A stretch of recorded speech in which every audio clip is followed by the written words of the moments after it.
이 어느 교회에 믿음의 그 형제 4명이 모여서 성경 공부를 시작했다고 합니다. 이 야고보서를 가지고 성경 공부를 했다고 해요. 근데 야고보서를 이제 공부하던 중에 야고보서 5장 16절에 이러므로 너희 죄를 서로 고백하며 라는 그 말씀을 나눌 때 이 모든 4명의 형제들이 마음에 감동을 받고, 야, 우리가 하나님께서 이런 은혜를 주셨는데 우리가 이대로 있으면 안 되겠다 하면서, 그러면 우리 한번 서로의 죄가 있는 것을 한번 고백해 보자라는 그런 이야기를 나누면서 서로 자기가 가진 그 죄를 고백했다고 합니다. 먼저 한 사람이 고백을 합니다. 나는 진짜 창피한 일인데 내가 교회를 다니지만 내가 아직 담배를 못 끊고 있어 라고 고백을 합니다. 그러자 옆에 있었던 두 번째 사람도 고백합니다. 나는 나도 모르게 자꾸만 입에서 거짓말이 이게 튀어나오는 그런 죄가 나에게 있어 라고 고백해요. 그러자 세 번째 사람도 고백합니다. 그래? 나는 글쎄 그 다른 사람에게 물건만 보면 자꾸만 이게 손이 가는 이게 죄가 있네. 나는 그게 있어 라고 고백을 해요. 그러자 이야기를 다 듣고 있었던 네 번째 사람이 말을 하지 못하자 옆에 사람들이, 야, 너 뭐해? 너도 빨리 고백해 하면서 이 재촉을 하자 다음과 같이 고백을 했다고 합니다. 나는 사실 남의 약점을 알면 그것을 말하고 다니는 죄가 있어 라고 고백을 했다고 합니다. 만약에 여러분이 이들 중에 있었다면 여러분은 어떤 죄에 대한 그 고백을 할 수 있습니까? 이 4명의 친구들이 서로 자신의 죄를 고백한 것처럼 이 종류는 다르지만 사람은요 누구나 저마다의 그 죄라는 것을 가지고 있습니다. 예수님을 믿었지만 여전히 내가 죄를 고백했지만 계속적으로 갖고 있는 그런 죄의 모습이 있다라는 것이죠. 근데 죄에 반응하는 사람들의 그 모습을 보면요, 자신에게 죄가 있음에도 불구하고 항상 자신에게는 엄청 관용한데 남들에게는 엄청 엄격한 모습을 가지고 있다는 것입니다. 좀 더 과장해서 얘기한다면 자신에게 죄가 있음에도 불구하고 마치 자신은 의인처럼 행동하면서 다른 사람을 비난하고 정죄하는 그 모습들이 일반적으로 많은 사람들의 모습 가운데 있다는 것이죠. 그런데 여러분, 이러한 모습을 우리가 세상 사람이 그렇다 할지라도 우리 그리스도인으로서 그런 모습을 바로 하나님께 주신 이 성경의 말씀에 근거해서 비춰본다면 어떨까요? 이것은 완전히 잘못된 모습이다라는 것을 우리는 분명히 알 수 있을 것입니다.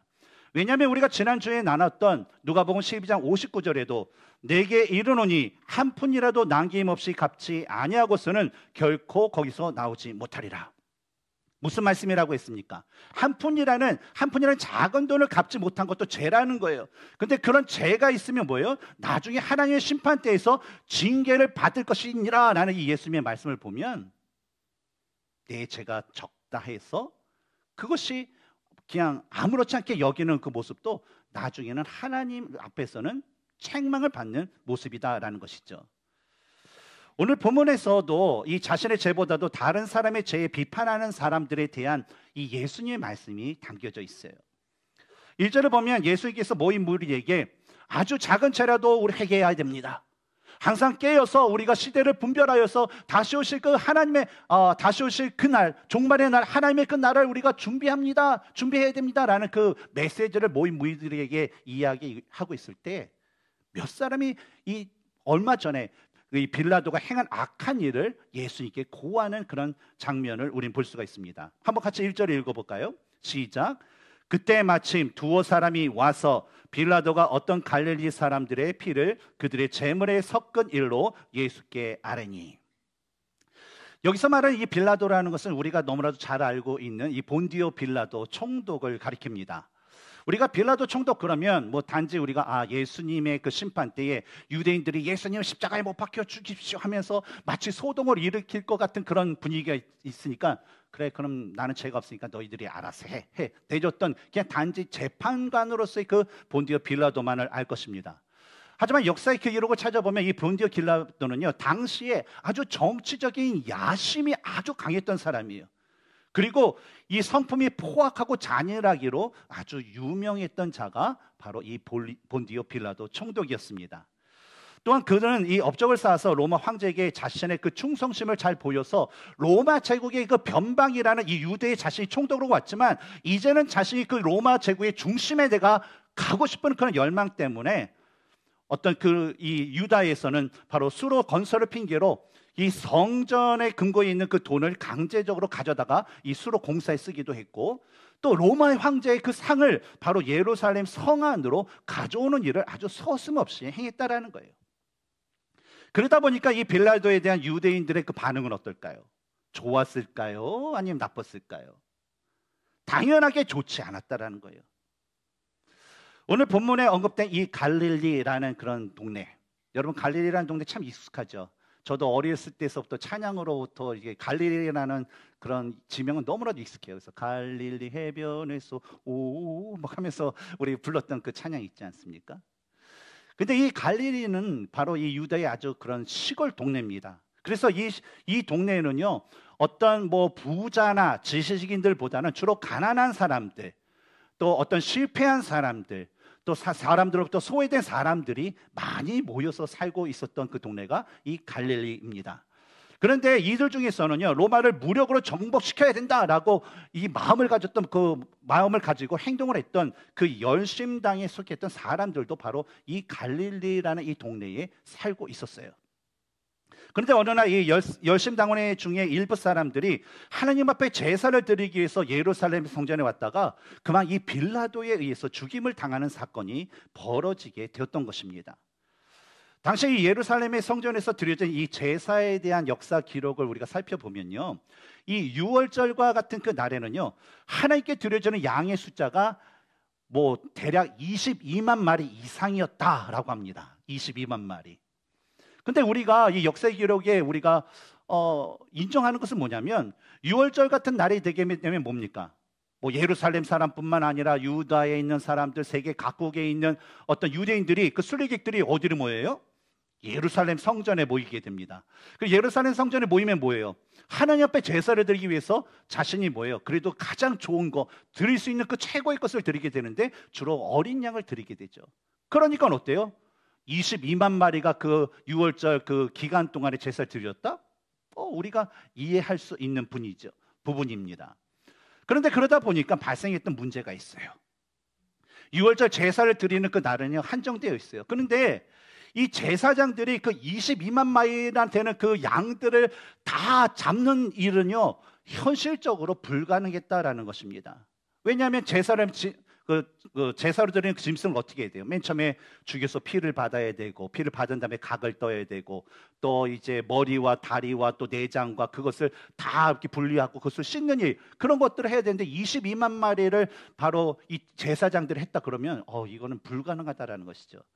그래서 이 문제를 해결하기 위해서 당시에는 짐승을 제물로 바치는 그 사람이요, 그 모든 일들을 다 했어요. 직접 자신이 가져온 그 짐승을 잡아서 피를 받아서 받고, 또 짐승의 그 각을 뜨는 등 제물에 대한 모든 것을 한 후에 이 사람이 피를 제사장에게 딱 바치면 제사장이 그 피를 가지고 제단에다 이렇게 뿌리게 되고, 또 그 사람이 어떤 이 짐승의 어떤 내장이나 어떤 그 고기를 드리게 되면 제사장이 그거 가지고 이 제단에서 이 불을 태우면서 번제의 그 제사 예식을 드리곤 하였다라는 것입니다.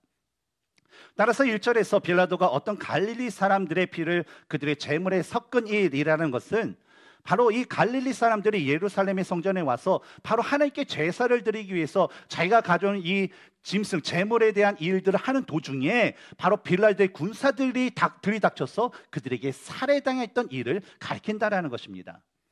그런데 이에 대한 그 설명을 조금 더 드리자면, 이 빌라도가 어느 날 이 첩보원으로부터 갈릴리에서 온 사람들이 있는데 그 사람들이 아마 열심당에 속했던 그 사람이다라는 그 첩보를 들었습니다. 그리고 그들이 예루살렘 성전에 와서 이 하나님께 제사를 드린 후에 사람들을 선동해서 이 폭동을 일으킬 것이다라는 그 첩보를 받았다라는 거예요. 근데 당시 로마에는, 당시 그 유다는 로마에 대항하는 그 폭동들이 종종 일어났기 때문에 어떻게든 이 정치적으로 안정을 시키고 성과를 얻어서 이 로마 제국에 들어가려고 하는 이 빌라도에게 있어서는요, 바로 이러한 그 첩보에 민감할 수밖에 없었어요.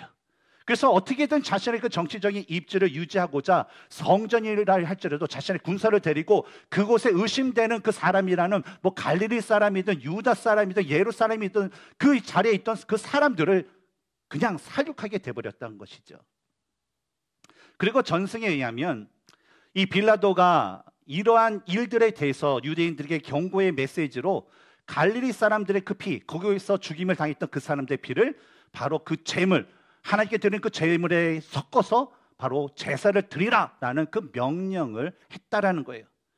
바로 이것이 빌라도가 어떤 갈릴리 사람들의 피를 그들의 제물에 섞은 그 사건이라는 것이죠. 그런데 이러한 일을 예수님께 말한 것에는요, 사실 그들의 숨은 의도가 있었습니다. 물론 겉으로 보기에는 어떻습니까?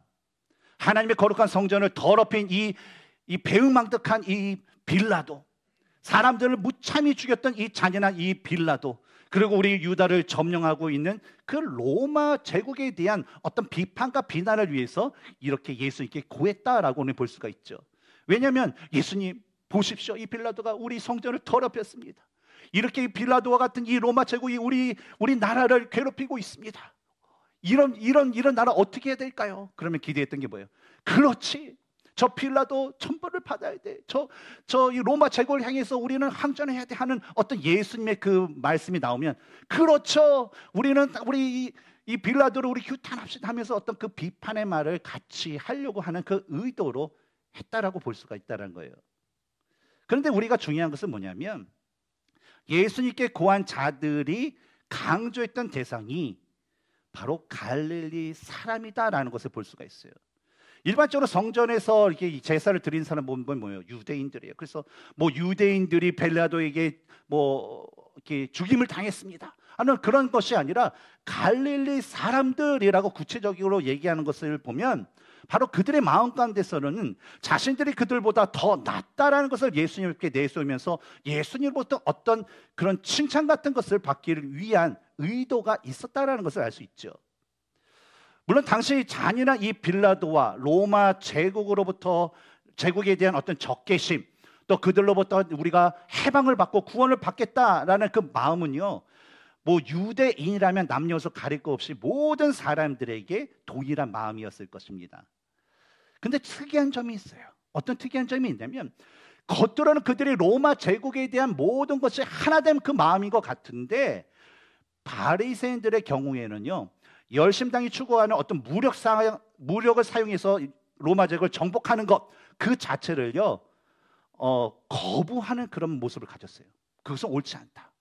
그리고 또 이러한 행위를 오히려 하나님 앞에 그거는 범죄 행위야라고 이 바리새인들 같은 경우에는 그렇게 생각을 했다라는 거예요. 그래서 예수님 주위에 있었던 사람들, 또 그 당시에 있었던 바리새인들과 그들의 추종자들은요, 바로 갈릴리 사람들이 제사를 드리는 동안 빌라도에게 죽임을 당한 그런 재난, 있을 수 없는 일이잖아요. 성전에 군사가 와서 사람을 죽이다 있을 수 없는데, 그런 재난을 당한 것이 저 열심당 사람들, 저 갈릴리에 온 저 사람들, 하나님 앞에 벌 받은 거야, 그들의 죄 때문에 벌 받은 거야 라고 사람들이 여겼다라는 것입니다.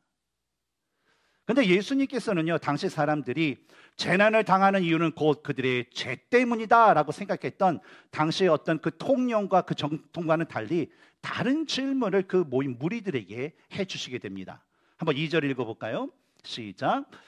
대답하여 이르시되 너희는 이 갈릴리 사람들이 이같이 해받음으로 다른 모든 갈릴리 사람보다 죄가 더 있는 줄 아느냐. 근데 이 말씀을 이어서 예수님은요, 4절에서 실로암의 그 망대가 무너져 18명의 사람들이 죽었던 그 이야기를 이어서 해주십니다. 또 실로암에서 망대가 무너져 치워 죽은 18사람이 예루살렘에 거한 다른 모든 사람보다 죄가 더 있는 줄 아느냐. 그 1세기의 유대 역사가 요세푸스에 의하면 이 빌라도가 예루살렘에 물을 대기 위해서 당시 근처에 있었던 이 실로암의 수로를 건설했다라고 합니다.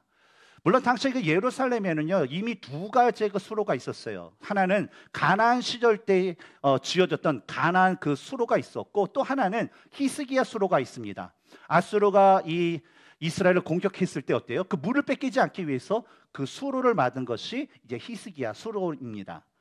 근데 이것이 세월이 흘렀잖아요. 나라가 또 바벨론 멸망하고 다 무너지고 그러다 보니까 이 수로가 엉망진창이 된 거예요. 그래서 그것을 복원할 겸 또 그 당시에는 물이 너무나도 중요했습니다. 뭐 갈릴리나 바닷가에 있는 어떤 도시들은 괜찮았지만 이 예루살렘과 대부분의 그 도시는 물이 아주 중요했기 때문에 이 수로를 건설하게 되었다는 것이죠. 그리고 이 수로를 건설하면서 혹시 모르는 적군이 왔을 때에 그것을 관측하기 위해서 감식탑을 세웠는데 그것이 바로 4절에서 말하고 있는 망대라는 것입니다. 그런데 이 공사를 하는 중에 그 망대가 무너져서 그 밑에 있었던 18명의 그런 사람들이 목숨을 잃게 되는 그런 일들이 있었어요. 그런데 이에 대해서 사람들은요, 바로 로마의 적대 감정을 품었던 어떤 열심 당원이나 일반 그 사람들은요, 이 빌라도가 주관하는 이 수로 공사에 참여한 사람들을 가리켜서 로마 정권에 동조한 그런 매국노다라고 그들은 여겼다라는 거예요. 그래서 매국노가 되어서 이 로마의 정권에 빌붙어서 그걸 하다가 망대가 무너서 죽었으니까 사람들 그걸 보고 천벌 받았어. 그래, 저런 참 하나님의 뜻에 어긋나는 그런 저런 행동을 하니까 어떻게 성전의 그 돈을 하나님을 위해 썼어야지, 어떻게 저런 이방인들이 하는 것에 돈을 써? 어떻게 그것을 그대로 있어? 하면서 저들은 하나님께 죄를 져서 저렇게 죽음을 당했구나라고 사람들은 생각을 했다라는 것입니다. 그런데 오늘 성경을 보면 이 사건에 대해서도요, 예수님은요, 빌라도에 의해 죽임을 당했던 이 갈릴리 사람들의 그 사건 때와 똑같은 그 대답을 그 모인 무리에게 하시는 것을 볼 수가 있습니다. 그런데 이 두 사건에 언급되고 있는 이 죄라는 그 단어를 보면 헬라어상 두 가지의 그 단어가 사용된 것을 볼 수가 있어요. 먼저 2절에서 말하는 이 죄라는 것은요, 하나님께 주신 율법을 어긴 죄를 의미합니다. 하나님께 주신 율법을 지키지 않은 것들. 그리고 4절에서 말하는 죄라는 것은 하나님과의 관계에서 어때요? 우리가 하나님의 백성으로서 하나님의 자녀로서 해야 될 그 의무를 소홀히 한 그 죄를 의미한다는 거예요. 그런데 이런 죄에 대해서 예수님께서 말씀하시는 것을 보면 3절과 5절에서 동일한 말씀을 하세요. 어떤 말씀인지 같이 한번 읽어볼까요? 3절과 5절 똑같은 말이에요. 시작. 너희에게 이르노니 아니라 너희도 만일 회개하지 아니하면 다 이와 같이 망하리라. 예수님께서 죄의 성격이 다른 이 두 가지 그 죄에 대해서 동일한 책망을 하신 그 이유는요, 이 죄라는 것은요, 여러분, 종류와 상관없이 회개가 없이는 절대적으로 용서가 없고 다만 멸망의 심판을 받는다라는 것을 바로 예수님께서는 그 모인 무리들에게 말씀하신 것입니다. 사실 이 죄와 벌, 죄라면 벌을 받는다라는 어떤 이런 인과관계는요, 뭐 당시 유대인들뿐만 아니라 심지어 우리나라에도 있지 않습니까? 우리나라에 어떤 게 있죠? 나쁜 사람이 어떤 중병에 걸렸어요. 어떤 큰 사고 당했어요. 그럼 뭐예요? 뭐라고 얘기합니까? 천벌을 받았어. 그런 얘기 하잖아요. 그렇죠? 사도 바울의 그런 이 전도 4차 여행을 보면 이 로마로 제수로 끌려가다가 이게 배가 난파되어서 멜리덱이라는 섬에 이렇게 했는데 거기서 모닥불을 피우고 있을 때에 그 장작더미에서 독사가 나와서 사도 바울을 탁 물잖아요. 그랬더니 그 원주민들이 뭐라고 얘기합니까? 야만족이라 하는 그 원주민들이, 야, 저거 바울이라는 사람 제수로 왔더니 참 저거 신한테 죄를 졌으니까 벌을 받아서 독사에 물렸구나, 곧 죽겠구나 라고 생각했던 거. 그런 것을 볼 때에 뭐 죄와 벌, 하나님 신께 어떤 죄를 지면 신으로부터 벌을 받는다라는 이런 그 생각은요, 뭐 인종과 나라에 상관없이 당시에 또 오늘날에도 그냥 보편적으로 갖고 있는 그런 생각이었다라는 거예요. 물론 성경을 보면요, 이 아나니와 삽비라처럼 하나님께 대한 그 죄 때문에 그 죄의 징계로 벌을 받아서 죽음을 당했던 그 사람들의 이야기가 참으로 많습니다. 그런데 그것뿐인가라는 거예요. 성경을 보면 욥의 경우와 나살로의 경우에는요, 하나님의 특별한 그 뜻이 있어서 또 그에게 재난을 당하게 하거나 또 죽음을 그에게 주는 그 경우를 우리는 볼 수가 있습니다. 욥의 경우는 무엇입니까? 욥의 경우에는 그가 진짜 하나님께 온전하고 정직하며 또 하나님을 경외하면서 악에서 떠난 자인가 아닌가를 증명하기 위해서 어때요? 이게 재난이라는 것을 주셨어요. 기억하시죠? 하루아침에 동방에서 가장 큰 부자였지만 하루아침에 재산을 다 잃고 아들 7명과 딸 셋이 하루아침에 다 죽고 자기 몸은 머리끝부터 발끝까지 악정이 생겨서 기와장으로 긁지 않으면 번질 수 없는 그런 재난이 그게 닥쳤다는 거죠. 나사로의 경우는 어떻습니까? 요한복음 11장 4절에 예수께서 들으시고 이르시되 이 병은 죽을 병이 아니라 하나님의 영광을 위함이요 하나님의 아들이 이로 말미암아 영광을 받게 하려 함이라 라는 그 말씀처럼 나사로가 왜 죽었다라는 거예요? 하나님의 영광을 나타내기 위해서 그를 병들어 죽게 만드셨다라는 것이죠. 그런데 사람들의 습성에는요, 마태복음 7장 3절에 어찌하여 형제의 눈 속에 있는 티는 보고 내 눈 속에 있는 들보는 깨닫지 못하느냐라는 그 말씀처럼 자신의 죄에 대한 회개보다는 그냥 다른 사람들의 죄만 보고 정죄하고 비판하는 것에 관심을 갖는 경우가 너무나도 많다라는 거예요. 근데 이런 사람들의 모습을 보면 그들의 마음 가운데 뭐가 있을까요? 우리가 지난주에 우리가 나눴던 것처럼 선한 사람은 뭐예요? 그 마음에 쌓은 선에서 선을 내고 악한 자는 그 쌓은 악에서 악을 내나니 이는 마음에 가득한 것을 입으로 말함이니라 라는 것처럼 뭐예요? 이런 사람들에는 아유 내가 저 갈릴리 사람들보다 낫지, 내가 저 매국노보다 내가 나아, 내가 선해, 내가 더 의로워 라는 그 생각이 바로 가득하게 찼다라는 거예요. 그러나 예수님께서 이들의 모습을 보면 도대체 무슨 말씀을 해주실까요? 야, 네가 다른 사람보다 뭐 더 나아? 야, 내가 다른 사람보다 뭐 착한 줄 아니? 뭐 내가 다른 사람보다 의로운 줄 안다고? 하는 그런 동일한 말씀을 해주신다는 거예요. 왜일까요?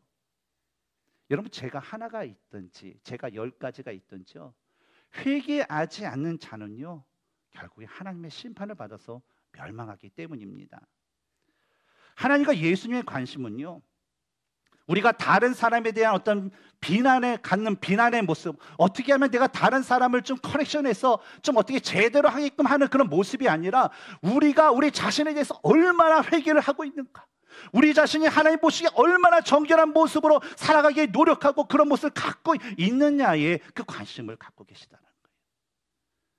특히 우리는요, 예수님께서 3절과 5절에서 동일하게 말씀하신 회개하다라는 그 말이 헬라 문법상 현재형으로 쓰였다라는 것을 우리는 주목할 필요가 있어요. 왜 주목을 해야 되냐면, 여러분, 헬라어에서 현재형이라는 것은요 계속해서 무엇인가를 지속하다라는 거예요. 계속 쭉 하라는 그런 의미를 가지고 있다는 거예요. 따라서 예수님이 자신을 따르며 하나님의 나라를 준비하는 자들에게 회개하라라는 것은 뭐냐면, 날마다 하나님의 말씀에 자신을 비춰보라는 거예요.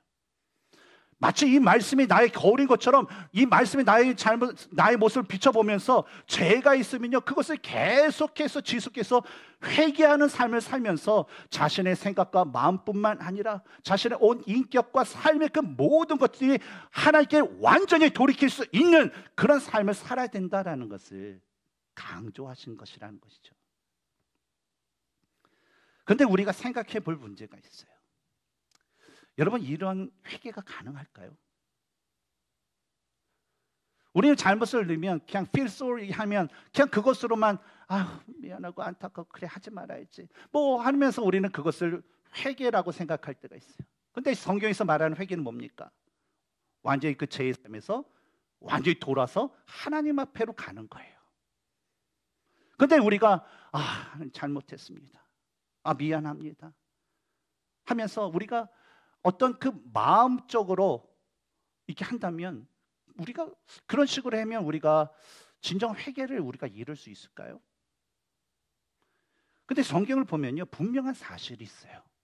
뭐냐면 예수님께서 이 땅에 오심으로 세상은요 변하기 시작했다는 거예요.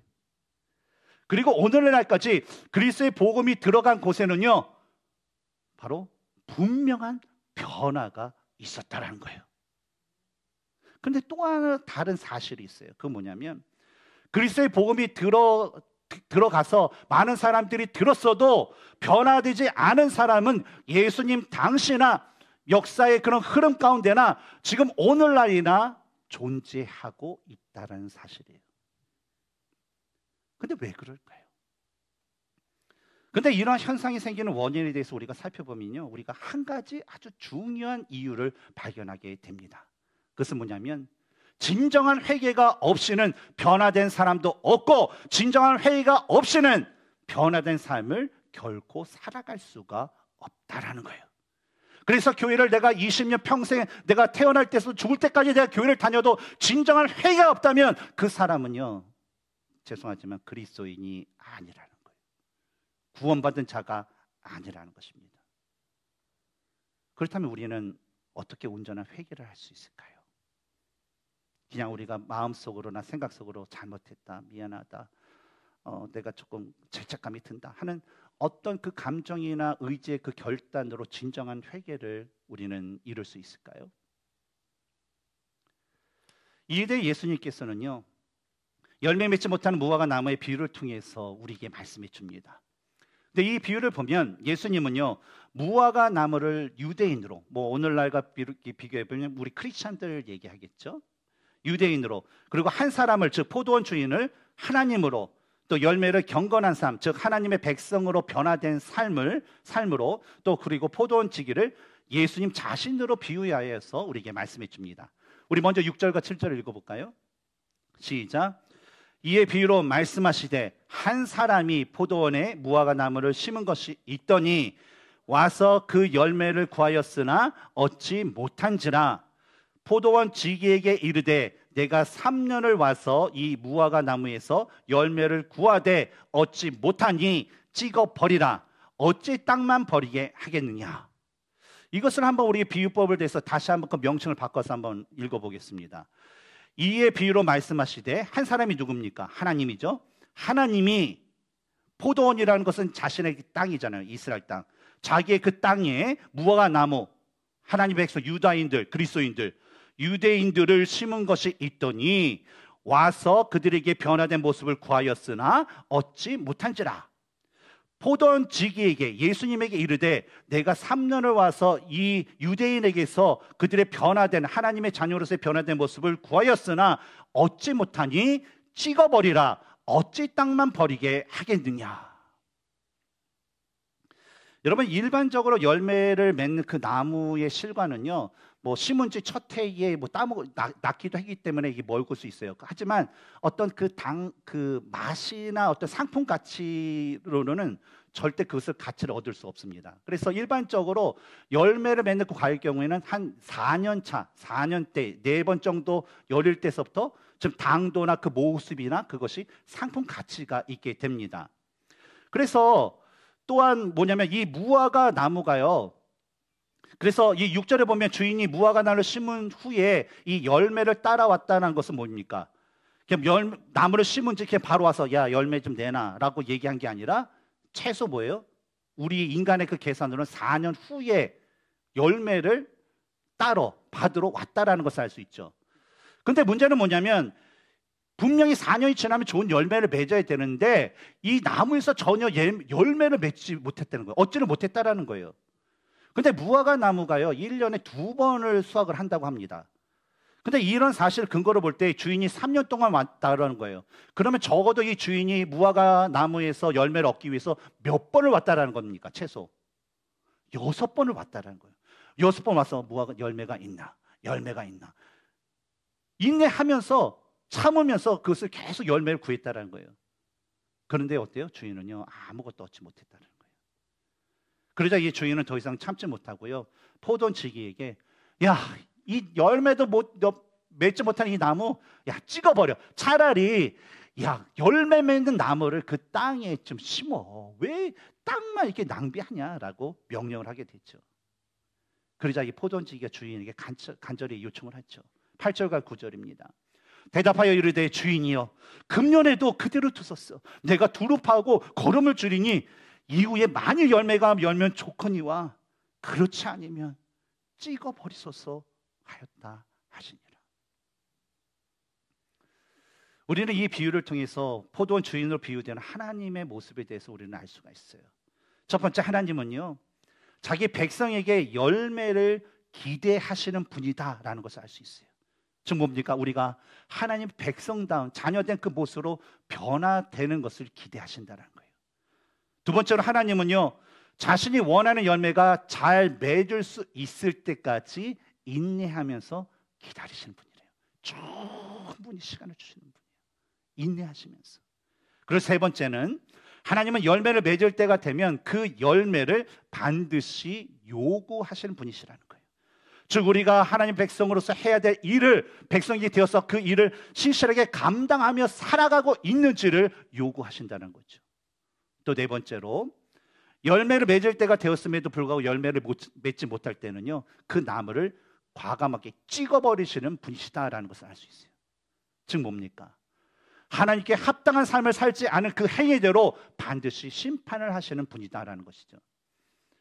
우리가 요한계시록에 보면 그 어떤 그 교회에 대한 그 에베소 그 교회에 대한 그 책망을 보면 뭐예요?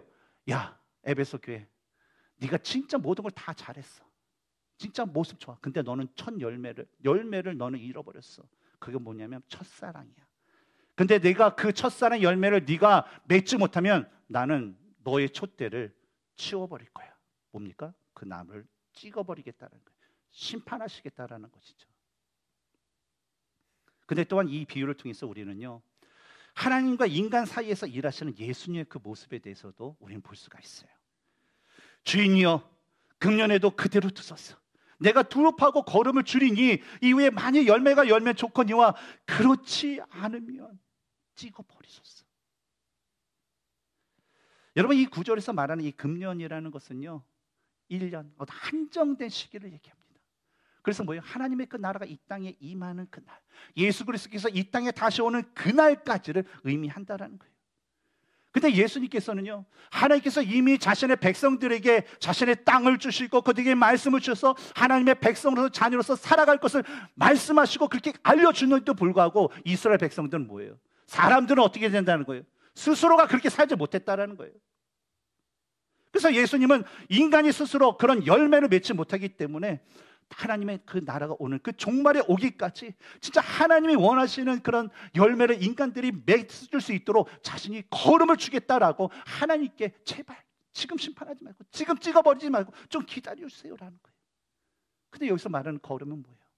내가 진짜 하나님의 말씀을 다시 한번 그들이 깨달아 알 수 있도록 깨달을 수 내가 말씀을 가리킬게. 내가 성령님을 보내주어서 그들로 하여금 열매를 맺을 수 있도록 내가 걸음을 주겠습니다 라고 예수님께서 말씀하셨다는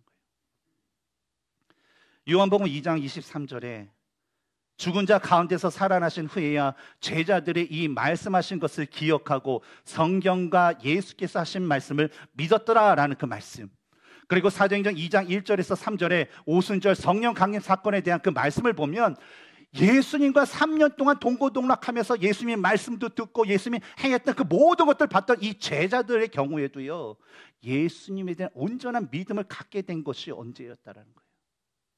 바로 예수 그리스도의 부활을 보고 성령께서 그들에게 임하셨을 때에 어때요? 그들이 성경에서 예수님께서 하신 말씀을 깨닫고 자신의 어떤 그 모든 그 깨달음을 얻고 예수님 진짜 믿게 되었다는 거예요. 바로 성령께서 주신 은혜로 인해서 그들은 예수님께서 진짜 우리를 구원하시기 위해서, 우리의 죄로부터 우리를 구원하시기 위해서 하나님께서 보내주시는 그런 메시아이며 하나님의 아들이라는 것을 믿게 되었고요. 그러므로 해서 자신이 가졌던 어떤 예수님에 대한 그 잘못된 생각, 잘못된 행동, 잘못된 삶의 모든 것에 그 죄에 대한 것을 깨달아서 온전히 회개하게 되었고, 이제는 자신의 목숨을 위해서 도망가는 그런 발을 가진 사람들이 아니라 이제는 예수님을 위해서 자신의 목숨을 드리기 위해서 나아가는 그 변화된 삶을 살게 되었다는 거예요. 뭐 요즘 우리가 미국에 살 때 우리가 예수님 믿는다고 누가 돌을 던지겠습니까? 뭐 기껏해야 뭐 안티 크리스천, 안티 처치 그런 사람들은 막 뭐 손가락질하고 욕이나 좀 하겠죠. 근데 예수님 당시 1세기에 여러분 예수님을 믿는다는 것은 뭘 얘기할까요? 죽는 걸 얘기해요. 예수 그리스도를 믿으면요, 유대교에서 그리스도교를 하면요, 가족과 동족과 유대교에서 출교당해요. 출교당은 뭐예요? 그냥 사회적으로 매장당한 거예요. 당시 자기의 커뮤니티를 떠나서 산다는 건요, 결국 죽는 거예요. 아니면 산속에서 도적대가 되든지. 그리고 당시 어떤 그 그리스의 어떤 그런 신격화되고 로마 황제를 신격화하는 그 상태에서 오직 예수 그리스도만이 우리의 주인이십니다, 그리스도입니다라는 그 고백은요, 어때요? 십자가 청에서 죽는 거예요. 그러니까 예수님 믿는 것은 곧 죽음을 의미했다는 거예요. 그래서 이전에는 성령이 임하고 예수 그리스도 부활하시고 성령이 임하기 전에는 어때요? 그냥 대제사장 여종이 한마디 했다고 그래서 걸음아 나 살려고 해서 도망갔어요, 베드로는. 그런데 성령이 임한 다음에 어땠어요? 대제사장의 그런 무리들이 베드로 요한을 그냥 죽도록 뺐어요. 왜냐? 예수의 그 도를 전한다고. 그러면서 풀려주면서 야, 너 예수 예자도 끓이면 너 진짜 죽을 줄 알아. 그런 억박을 했는데 베드로가 뭐가 합니까? 나는 예수 그리스도를 말하지 않을 수 없다라고 하면서 차라리 날 죽여라. 난 그래도 나는 예수님을 나는 전파할 거야. 나는 그 죽음을 선택하는 삶을 살게 되었다는 것이죠. 이와 같이 우리 안에 성령님의 충만하신 은혜가 있을 때요, 우리는 비로소 죄에 대해서 온전한 회개를 할 수 있고요, 우리는 하나님께 완전히 돌이키는 그런 삶을 살 수 있는 것입니다. 그러나 반대로 우리 안에 성령의 은혜가 가득하지 못하고 그것을 얻지 못한 사람은요, 죄에 대해서 무감각해져요. 그러니까 계속 그 죄를 지으면서 살아갈 수밖에 없다라는 거예요. 어떤 사람이 이 교회와 그리스도를 비웃으면서 다음과 같은 말을 목사님께 했다고 해요. 아니 목사님, 뭐 교회에서는 죄의 짐이 무겁기 때문에 빨리 그것을 벗어버리라고 하는데, 저는 아무런 그 짐의 그 무게를 느낄 수 없거든요. 아니 목사님, 도대체 이 죄의 짐이라는 게 얼마나 무겁습니까? 한 50파운드 돼요? 100파운드 돼요? 1000파운드, 10,000파운드 돼요? 그러자 이 질문에 목사님은 다음과 같은 이야기를 했대요. 선생님, 여기에 만약 이 죽은 사람이 있다라고 우리 가정을 해봅시다. 근데 죽은 사람이 누워 있는데 그 위에 한 무거운 짐을 놨다고 해요. 한 1000파운드 정도 놨다고 생각해요. 그러면 이 죽은 사람이 그 무게를 느낄 수 있을까요? 그자 그 사람 얘기합니다. 아이고 참 목사님, 아니 무슨 그런 질문도 같지 않은 질문을. 아니 죽은 사람이 거기다 1000파운드를 넣든 10,000파운드를 넣든 그 뼈를 부시던 그 죽은 사람이 어떻게 그걸 느끼겠어요? 라고 대답을 했대요. 그러자 목사님은 다시 그에게 이런 말을 해줬다고 합니다. 선생님, 죄도 마찬가지예요. 선생님이 죄 가운데 죽어 있는 상태이기 때문에 지금 그 죄의 무게가 우리 선생님을 누르고 있음에도 불구하고 당신은 그것을 느끼지 못하고 있을 뿐입니다. 여러분, 죄라는 것은요, 아무리 작은 것이라도요, 한 사람의 인생과 영혼을 멸망시킬 수 있는 엄청난 힘을 가지고 있습니다. 마치 문둥병의 병원균인 나균이 인체에 들어오게 되면 어때요? 중추신경을 마비해서 신경을 다 마비시켜요. 그래서 사람이 통증을 못 느끼게 합니다. 그러면서 몸을 막 무너뜨려요. 아프지는 않은데 어느 순간 보니까 손가락이 없어요. 어느 순간에 코가 떨어졌어요. 어느 순간에 귀가 떨어져요. 왜요? 통증을 못 느끼는 그 사이에. 그러면서 결국은 어떻습니까? 온몸을 흉측한 모습으로 문드러지게 한다는 거예요. 근데 죄도 마찬가지예요. 죄가 우리 사람에 들어오면요, 우리 영적인 중추신경을 마비시켜요. 그리고 무서운 속도로 인간의 몸과 영을 헤집고 다니면서 그 죄에 대해서 무감각해 하면서 우리 영혼을 파괴하게 된다는 것입니다. 따라서 예수님께서 말씀하신 이 종말의 징조가 나타나고 있는 시대를 살아가고 있는 우리가 해야 될 것은요, 남을 판단하고 남의 죄를 그런 지적하기보다는 자신이 가진 죄가 얼마나 하나님 앞에 이게 엄청난 것에 대한 그 죄에 대한 심각성을 가져야 된다는 거예요. 그래서 이런 심각성을 가지고 날마다 하나님의 말씀에 자신을 비춰보면서 내 죄에서 회개를 하면서 돌이키면서 하나님의 그 나라와 그리스도의 임재와 동시에 내려지는 그 최후의 심판에서 멸망이 아닌 바로 영생을 얻을 수 있는 자가 되도록 우리는 살아가야 된다는 것입니다. 아무리 다른 사람의 죄를 잘 지적하고 비판하면서 자기의 의의를 주장한다 해도 우리가 가진 우리 자신의 그 죄의 문제를 해결하지 못하면요, 우리는 결국 하나님의 나라가 이 땅에 임하고 하나님의 심판이 주었을 때 우리는 징계를 받을 수밖에 없습니다. 따라서 지금은요, 예수님께서 말씀하신 걸음인 바로 말씀과 성령 충만을 받기에 우리는 더욱더 힘써야 돼요. 지금은요, 예수님께 주신 그 걸음인 말씀과 충만함을 받아서 진짜 하나님께서 나중에 우리로 하여금 네 열매는 무엇이냐라고 했을 때 그 열매를 맺을 수 있도록 우리는 지금 계속적으로 준비를 해야 된다는 거예요. 우리가 지난주에 나눴던 것이 하나님의 그 나라는 도둑이 그 각 집에 들어가는 것처럼 아무도 모른다고 했죠. 근데 만약에 여러분, 그 하나님의 나라가 지금 이 순간에 여기 임하여서 하나님의 그 심판대에 우리가 서게 된다면 우리가 하나님께 어떤 열매를 우리는 드릴 수 있을까요? 도둑같이 임하는 그 하나님의 나라, 그 나라가 지금 당장 임하게 되면 우리는 하나님께서 요구하실 때 그 원하시는 그 열매를 온전히 드릴 수 있을까요? 갈라디아서 6장 3절에서 5절에서 이 사도 바울은요, 성령님을 따라 살지 않으면서도 자신이 성령님을 따라 사는 것처럼 여기며 말하고 행동하는 자에 대해서 다음과 같은 말씀을 해주셨습니다.